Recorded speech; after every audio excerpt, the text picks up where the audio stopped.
And welcome back to Daily Wrap. It's time for Yea or Nay. First up, General Martin Dempsey, chairman of the Joint Chiefs of Staff, apologizing for allegedly dismissing the sacrifice of Navy SEAL Mark Allen Lee after suggesting the recent capture of the Iraqi city of Ramadi by ISIS was not symbolic in terms of significance.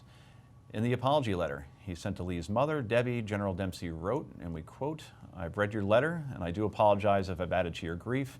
Mark and so many others died fighting to provide a better future for Iraq. He and those with whom he served did all that their nation asked. They won their fight, and nothing will ever diminish the accomplishments nor the honor in which we hold their service. We are in a different fight now with a different enemy and with a different relationship with the government of Iraq.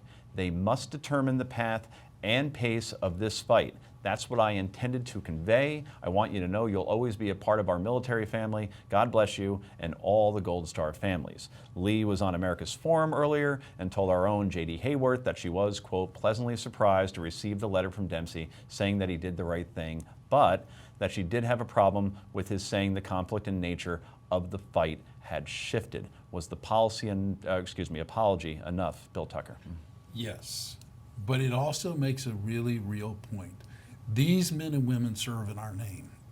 This is not a light responsibility. We ask them to do things for us that we don't do ourselves.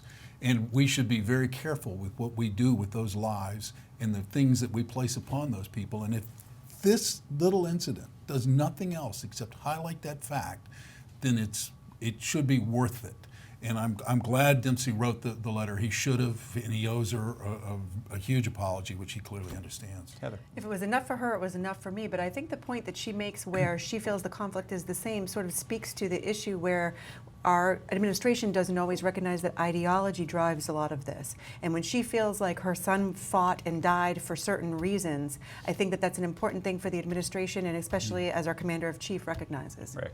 Yeah, I'm going to stay away from her point of view. She's entitled to it, and God bless her.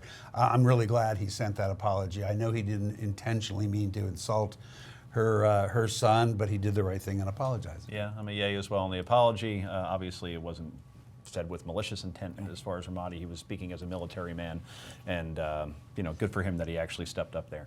Moving on to something a little lighter, maybe. Cincinnati Reds manager Brian Price lost his cool just a bit during an interview after a reporter asked him why the team's catcher didn't travel with them to St. Louis.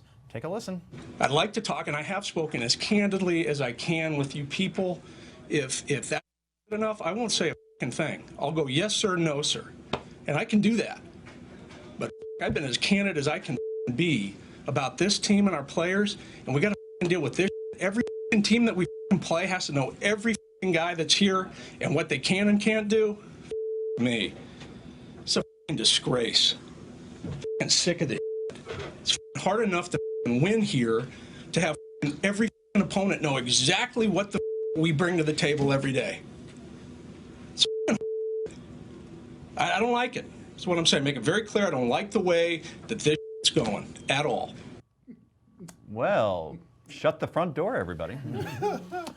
In total, that was just a 40-second clip, by the way, where Price cursed about 20 times, a word starting with the letter F. In the entire 6-minute interview, he dropped 77 F-bombs alone. Of course, Price later took to Twitter via the Reds' Twitter account to apologize, saying, "In my pregame conversation with reporters yesterday, I used inappropriate language to describe the media coverage of our team. While I stand by the content of the message you do, I am sorry for the poor choice of words." Well, whether you agree or disagree with this message, quickly, is that enough? He's a major league manager. The press gets to ask him questions whether he likes it or not. Agreed. Heather? Yeah, absolutely. Something more than that has to be done, I think. Somebody needs a beeping hug.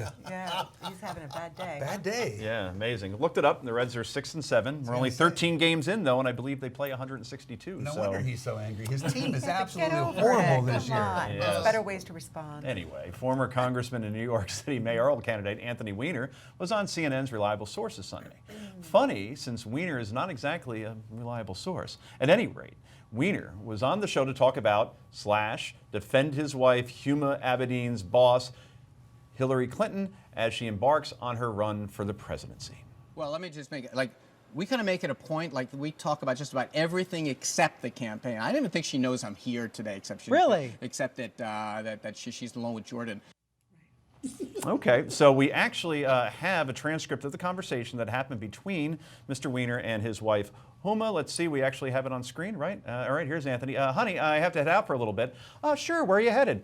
Anthony, nowhere important. I'll be back around noon. Okay, I'll be here with Jordan. That's their child. Great, all right, see you later. So does anybody actually believe that Anthony Weiner went on national television without his wife knowing to talk about a campaign she works for quickly? Nay. No, especially after all he's done.